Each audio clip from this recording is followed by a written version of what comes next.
சில நாட்கள் நம்ம வாழ்க்கையில எதுக்கு வருதுன்னே தெரியாது, பட் வந்துச்சுன்னா ஒரு ஆட்டம் ஆட்டிட்டு போயிடும். ஸோ அப்படிப்பட்ட நாட்கள் தான் நான் ரீசெண்டாக கிராஸ் பண்ணிட்டு இருக்கேன். இன்னைக்கு என்னோட மார்னிங் ரொட்டீன் மினி விளாக் காட்டுறேன். காலையில என்சோடைய ஸ்ட்ரெஸ் நம்பர் 1 தலையை சீவுறது, அப்புறம் கொட்டுற முடிய பாக்குறது.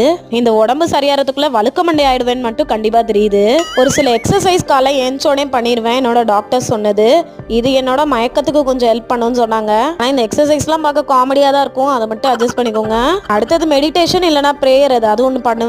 டிஃபன் வந்து எனக்கு வச்சுட்டு போயிட்டாங்க. ஸோ பிரேக்ஃபாஸ்ட்டை பச்சக்குன்னு சாப்பிட்டுக்கிறேன். அடுத்தது என்னால் முடிஞ்ச வரைக்கும் கொஞ்சம் தூரம் வாக் பண்ணி பார்ப்பேன். அண்ட் என்னோட பழைய வீடியோலாம் பார்க்கும்போது தான் எவ்வளோ ஒரு ஜாலியாக இருந்திருக்கேன்னு எனக்கே தெரியுது.